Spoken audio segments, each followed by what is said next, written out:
E agora para falar do Flamengo. O Flamengo que terminou o ano com 30 contusões registradas. Dentre essas 30 baixas médicas, 8 foram por lesão na posterior da coxa, 5 na coxa direita e mais 3 na coxa esquerda. Houve também 2 desconfortos na região, mas não foram contabilizados como lesão. Além disso, 3 casos de lesão muscular foram divulgados pelo clube sem maiores explicações. Quem mais sofreu, foi o De La Cruz.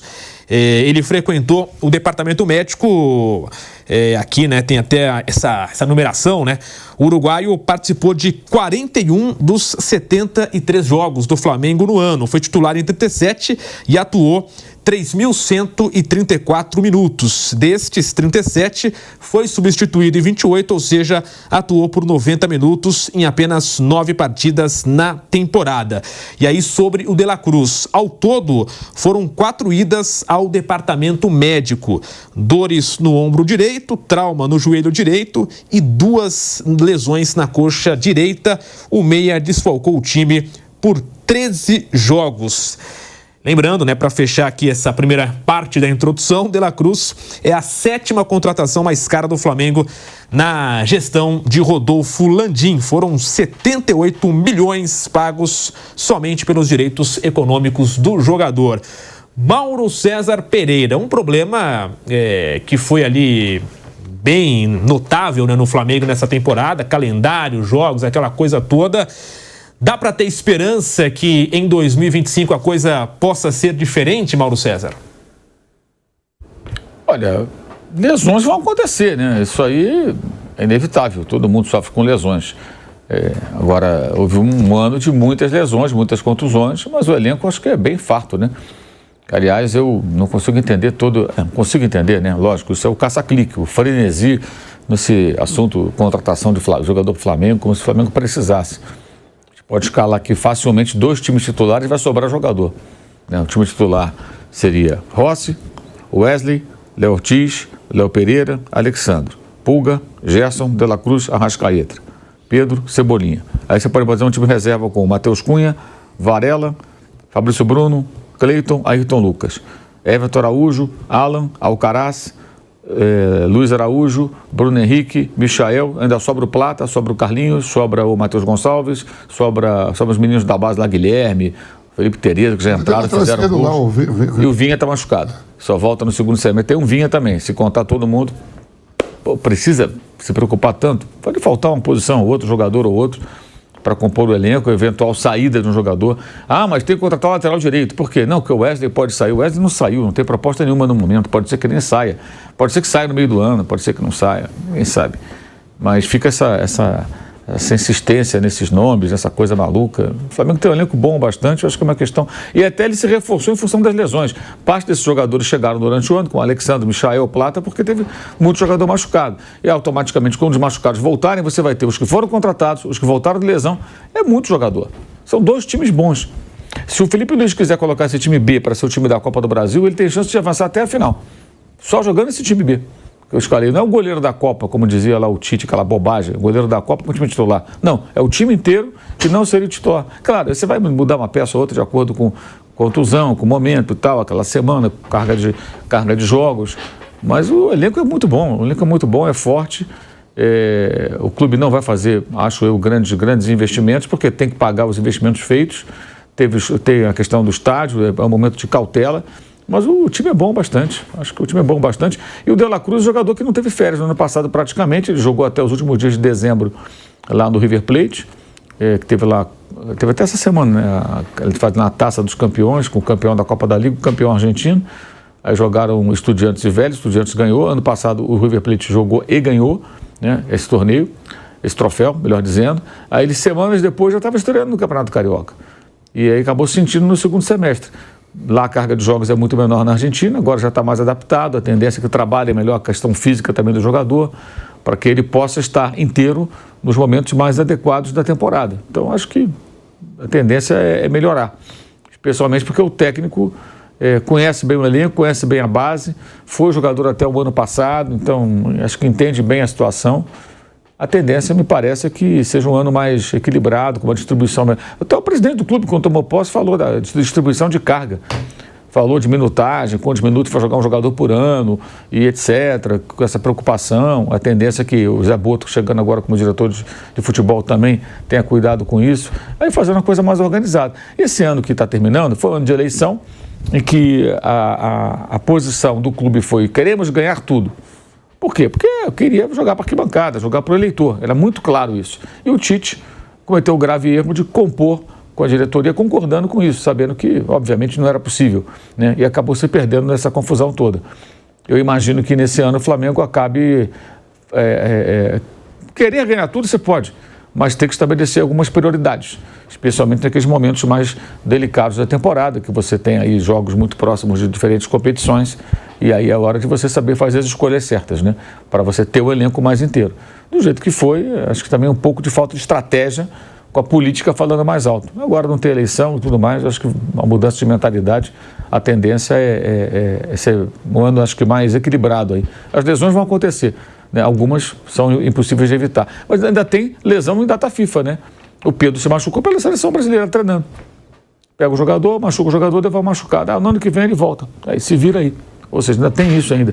E teremos data FIFA esse ano agora, em outubro e novembro, de amistosos. Olha que legal. Vai acabar o período da eliminatória aqui da América do Sul. Então, as duas últimas datas FIFA terão amistosos. Vai ser uma beleza, porque os europeus ainda estarão jogando lá as eliminatórias dele. Tem Nations League, joga um monte de coisa. Então, dificilmente você vai ter calendário com o europeu. Então, talvez tenhamos aí amistosos contra Bolívia, Venezuela, Equador, né? Ou talvez um Panamá, o Zâmbia, né? Vão ser amistosos sensacionais, assim, em outubro e novembro. Olha que delícia. Justamente quando vai terminando a temporada. Vai acontecer isso também. E nem adianta a CBF falar assim, não, então o Dorival convoca só jogadores que atuam na Europa. Porque tem jogador uruguaio, argentino, paraguaio, chileno, colombiano aqui no Brasil, e esses vão ser convocados pelas suas seleções de uma forma ou de outra. Então, não resolve nada. E aí, Vamp, foi o maior adversário do Flamengo, essas lesões, esses problemas médicos? O Flamengo perdeu, né, como o Mauro citou, o Pedro, Cebolinha também, desfalques importantes, e o Tite, né, falava bastante sobre isso nas coletivas antes de deixar o clube. Foi um problema que o Flamengo conviveu durante o ano todo, né? Essa é a verdade, e com muitas lesões. O Tite falou porque tá no clube, quando estava na seleção ele não falava, né? Tem isso também. Mas aí você perde um Pedro, que é artilheiro, você vê que o Pedro parou, machucou, e o artilheiro do Campeonato Brasileiro fez 2 gols a mais que o Pedro, 3 gols a mais. Com tanto tempo que o Pedro ficou, lesionou na seleção. Aí você contrata o Cebolinha, que estava num momento bom, machuca. Né? O De La Cruz até que chegou no meio da temporada. O Vina machucou feio. Foram muitas lesões, né? E isso vai dizer que não prejudica? Prejudica, sim. Você tem ali um plantel forte, né? E os reservas são altura também, mas você tinha mais opções, né? E acabou com essas opções. Hoje o Flamengo, quando voltar, e voltar todo mundo para o ano que vem, tem Mundial de Clubes, tem tudo, né? Tem que ver isso aí. O atleta está sujeito a lesões, né?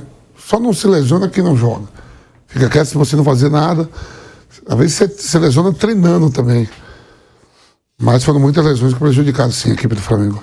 Bruno Prado, né? A gente pode até lembrar da época da Copa América, né? Que o Flamengo tinha jogadores na Copa América, tinha jogadores machucados e o elenco, né, que estava ali à disposição e até entrando em campo, era muito modificado, muito diferente desse titular que a gente imagina. Naquele período até conseguiu bons resultados, né? Mas foi um problema recorrente nesse Flamengo da temporada de 2024. E um dado também para você já comentar: em 2025 o Flamengo poderá fazer até 87 jogos na temporada. O clube vai disputar, né, 6 competições: Supercopa, Carioca, Copa do Brasil, Brasileirão, Libertadores e o Super Mundial de Clubes. Se for campeão continental, haverá também a disputa do Intercontinental em dezembro, aumentando para 7 torneios. Ainda tem isso, né? O rubro-negro só fará 87 partidas caso se classifique para a final de todas as competições disputadas. No caso do Mundial de Clubes, são apenas 3 jogos garantidos. Em 2024, que é essa temporada que está acabando, né? O Flamengo completou 73 jogos por conta das eliminações, né? Nas quartas de final da Libertadores da América. E também houve ali mais amistosos nos Estados Unidos. E aí, Bruno Prado, é um Flamengo que sofreu bastante nesse ano de 2024 com esse problema de lesão e também esse calendário extenso do futebol brasileiro. Teve muito jogador machucado, algumas lesões graves. O Flamengo ele teve um momento de acúmulo muito grande que ali foi o problema na temporada, né? Agosto, setembro, antes teve a Copa América. Durante a Copa América foram 5 jogadores, né? Não tinha ninguém na seleção brasileira, mas tinham os 4 uruguaios e o Pulgar. Então o Flamengo ele não tinha tanta opção para mexer no elenco, manteve o mesmo time até em resultado. Ele conseguiu se manter líder do brasileiro, inclusive, né? O Flamengo perde a liderança e aí foi o mês que mais se enrolou. E claro, acho que ter usado quase sempre os mesmos jogadores durante a Copa América pode ter ajudado depois no momento de maratona mais pesada, em agosto, setembro, onde acumularam ali Copa do Brasil, Libertadores e Brasileiro. Ali os jogadores estouraram. E o Flamengo perde a liderança do brasileiro ali, agosto, setembro, naquele jogo com o São Paulo no Morumbi, que é a questão das prioridades que o Mauro falou. O Flamengo jogou com um time reserva no Morumbi contra o São Paulo, ali ele perde o jogo para o São Paulo, o Botafogo ganha no mesmo dia do Atlético Goianiense, Botafogo assume a liderança do brasileiro, que era do Flamengo, o Flamengo não volta mais para a liderança do Campeonato Brasileiro e ali ele começa a sair da briga pelo título do Campeonato Brasileiro, que acabou ficando mais diretamente entre o Botafogo e o Palmeiras até o final. Então o Flamengo, quando acumulou o mês de agosto, principalmente, eu lembro que a gente fazia aqui as projeções de Flamengo, Palmeiras e Botafogo, porque tinham jogos importantes no Brasileiro. No Brasileiro, o Flamengo enfrentou o Palmeiras no Brasileiro, enfrentou o Botafogo no Brasileiro, além de jogos como esse São Paulo no Morumbi, por exemplo, que é um jogo difícil. E ao mesmo tempo ele tinha um confronto com o Palmeiras na Copa do Brasil, tinha a Libertadores jogando com o Bolívar na altitude, e ali o Flamengo não soube administrar bem. Os jogadores começaram a estourar, o time caiu de produção, e o grande, se você olhar resultado, eu não vou nem discutir se gostava como o time jogava ou não, mas o time funcionava. Onde tem o problema de resultado, em que o Flamengo cai da Libertadores e deixa a briga pelo título brasileiro, é agosto e setembro. Que ali o Flamengo, com o Tite, com todo mundo, diretoria, comissão técnica, eles não souberam administrar, tentaram abraçar tudo, o brasileiro ficou de lado, né? Se teve alguma coisa que ficou um pouco mais de lado foi o brasileiro, e ali o Flamengo sobrou a Copa do Brasil e acabou conquistando depois a Copa do Brasil. Então o Flamengo realmente já tem um elenco muito bom, não acho que precise de grandes contratações, um ou outro, talvez um ou 2 jogadores, uma questão mais de ajuste do que de mudança. O Palmeiras está passando por um outro processo. Palmeiras talvez esteja passando por um processo de mudança de elenco que eu acho que o Flamengo já passou. Porque, inclusive, agora na saída do Davi Luiz, na semana passada foi confirmada, apareceu um dado que do time que jogou a final da Libertadores de 22 contra o Atlético Paranaense, do time titular, com a saída do Davi, só sobraram 3. Só sobrou o Léo Pereira, o Arrascaeta e o Pedro. Então, essa mudança, talvez os anos de 23 e 24... o Flamengo passou por essa mudança, que se pegar a final de 19 com o River e a final de 21 com o Palmeiras, é quase o mesmo time. E de 22 ainda tinha muita gente.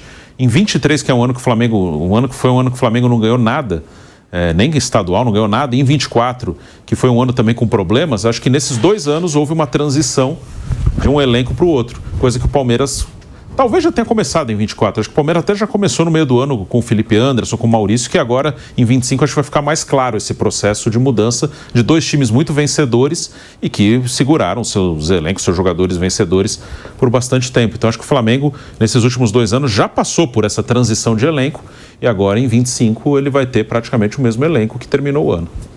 E agora, Mauro, até em relação, né, a essa questão de contratação que você citou, né, e os torcedores às vezes ficam, né, pedindo, tem também a parte ali da imprensa, né, que fica colocando também alguns nomes e tal, mas alguns torcedores estão pensando, ou até imaginando, o Bruno falou, né, uma pontuação aqui, outra ali, né, uma contratação aqui, outra ali. Você acha, ou você tem alguma informação em relação a um substituto do Gabriel, que deixou o clube, ou também... Eu não tenho nenhuma informação e vejo um festival de especulações, chutes e uma coisa assim que eu acho abominável do ponto de vista jornalístico. Só isso. Festival de chutes, forçada de barra.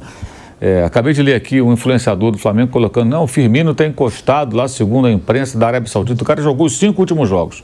Eu vi uma. Não, mas o Mahrez jogou os 5 últimos jogos contra ele. Fez 3 gols, 3 assistências. Porra, como é que ele está encostado? Como é que ele está de lado? Sabe, as pessoas ficam maquinando coisa. O Firmino vestiu uma roupa preta e vermelha. Olha, até de vermelho e preto. É isso que eu ia falar. Pelo amor de Deus. Né? Não dá. O Salah também estava de preto e vermelho com a família agora no Natal. Aquela coisa, agora todo mundo se fantasiar com a mesma roupa, né? Tudo igual, a família inteira. O Salah e a família dele, todo mundo de preto e vermelho. Vai chegar no Flamengo, o Salah? Não dá, né, gente? Não dá. Eu cismaram com essa coisa do Firmino. Firmino é um jogador, hoje, com o fim do contrato do Oscar lá na China, ele provavelmente é o segundo jogador mais bem pago no planeta entre todos os brasileiros, atrás apenas do Neymar. Tem um contrato milionário lá no futebol saudita. E está jogando regularmente, está jogando. Por que ele sairia? A não sei que aconteça um fato novo, uma hecatombe, os caras mandam ele embora, mas aí vão ter que pagar uma fortuna para ele, que tem um contrato a cumprir até 27, eu acho, 26 ou 27, mas enfim, tem muito tempo de contrato. O cara não vai rasgar o dinheiro. Então não faz sentido. E o Flamengo, as pessoas têm que se conscientizar. Nesse momento, o BAP nem presidente é. Ele teve a cerimônia de posse. O presidente, até terça-feira, dia 31, é Rodolfo Landim. Então, só na quarta, dia 1º, o BAP será o presidente do clube. Então, ele está havendo agora uma transição. E aí já deram acesso aos números, aos contratos, a equipe que vai assumir, está havendo essa transição. Eles estão tomando conhecimento ainda em detalhes de toda a situação financeira do clube para ter um plano de como vai ser. Vão pagar esses jogadores aqui, o que vai fazer com o estádio e o que nós poderemos investir. É isso que eles vão fazer. Aí vão dizer, aqui a gente pode investir. Agora, o Firmino, por exemplo, é um jogador que não está livre do mercado e custaria uma fortuna.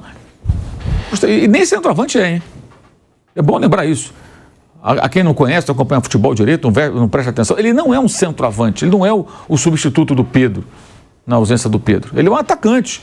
Os goleadores, durante todo o período de sucesso dele, eram o Salah e o Mané. Esses faziam os gols. O Firmino fazia gols também, mas não era o cara da área. Ele era o 9 porque era o 9, a camisa dele era 9.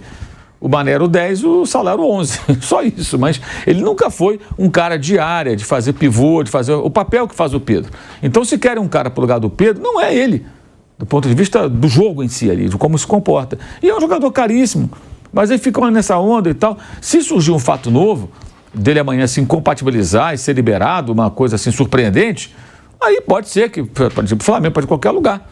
Né? Pode ficar por lá, pode arrumar outro clube na Europa, ele vai decidir o que ele vai fazer. Mas no momento ele tem um contrato em vigor. E é isso. O Pedro Torre, nosso companheiro repórter lá da ESPN, ele faz um levantamento, ele cobra o Flamengo, de quantas especulações por cada temporada. Na temporada passada foram só 56. E agora já estamos aí em 12 ou 13, se não estou enganado, 14, está por aí, 12, 13, 14. Nomes diferentes, gente. 56 nomes foram especulados no Flamengo na temporada anterior. Fora as saídas, que não acontecem, né? Fulano vai não sei para onde, Beltrano tem proposta, tem proposta nenhuma, cascata, fica só nessa onda. Então isso aí é um negócio insuportável, sabe?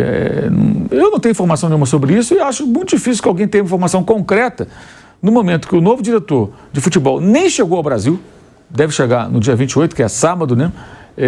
Então ele vai chegar no sábado, está conversando com o Felipe Luiz e tudo, mas é um início de trabalho, fazer uma avaliação do que vai fazer. E o que eu espero, minha opinião, desse novo diretor, José Boto, não é que ele traga o Firmino, mas assim que ele encontre jogadores de uma boa relação custo-benefício em qualquer parte do mundo, que preencham eventuais lacunas no elenco. Ele não é o cara do scout? O cara do scout, eu espero que ele identifique boas opções de mercado. Um cara em final de contrato, um cara que está livre, um que é jovem e promissor, que não é tão caro, e não um nome óbvio.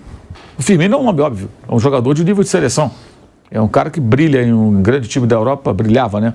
Há muitos anos e agora está lá na Arábia Saudita, aproveitando essa bolha do futebol naquele país, que está pagando muitíssimo bem para esses jogadores que têm nome, que têm peso, que têm fama, né? E bom futebol, evidentemente. Então, acho que o que se espera dele, acho que é isso. É essa capacidade de enxergar o mercado e trazer jogadores que sejam interessantes. De repente, se ele achar, ele estava lá na Croácia, se ele achar um centroavante sérvio e esse cara daqui a 3 anos for o novo Vlahovic, que maravilha, né? Será ótimo, né? Agora, Firmino, até minha mãe sabe que o Firmino é um grande jogador, gente. Pelo amor de Deus, não precisa, né? Tanto, né? Então, acho que é uma hora mais de... O torcedor tem que entender, o torcedor do Flamengo, que eu já falei que o Flamengo tem um elenco muito bom. Não precisa, e eu não acredito, sinceramente, que faça loucuras financeiras pelo perfil de quem está à frente das finanças do clube, a partir de agora. Não acredito mesmo. Pelo contrário, seria uma enorme contradição pela postura dessas pessoas que já ocuparam a vice-presidência de futebol. Estou falando do Cláudio Pracóvio e do Rodrigo Tortes. Uma vice de finanças, outra de planejamento, acho, né? Administração, algo assim. Que foram vice-presidentes de finanças do Flamengo, e o próprio discurso do presidente, o BAP, que não é de, vamos fazer acontecer, é completamente diferente do discurso, por exemplo, do presidente do Corinthians, quando assumiu no começo de 2024, que era, vamos trazer Gabriel, vamos trazer não sei o quê, agora Pogba e a dívida aumentando. O que eles falaram o tempo todo foi, não, a gente tem que manter o carro no trilho, o trem no trilho. E para manter o trem no trilho não tem que ficar com um devaneio de contratação cara, gente, não faz sentido. O Flamengo não pagou ainda o Alcaraz, e não é que está atrasado, é que é parcelado. Tem que pagar o Alcaraz, tem que pagar o Plata, né?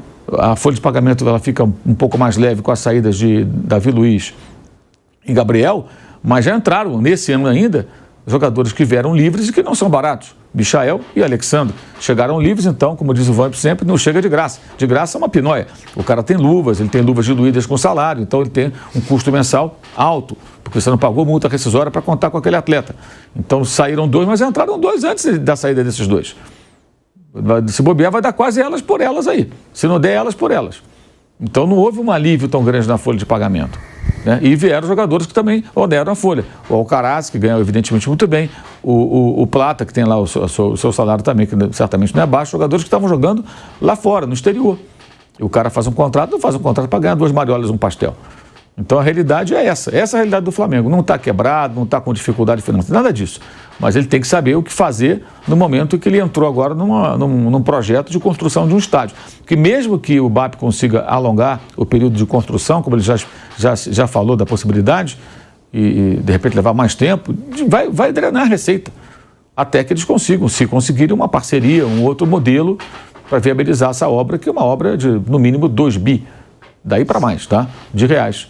Então não tem como. Aí você vai conciliar isso com contratações mirabolantes.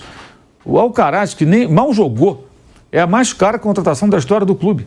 Quase 20 milhões de dólares que ele custou. Se botar comissões e tudo, vai dar mais de 20 milhões de dólares, fácil.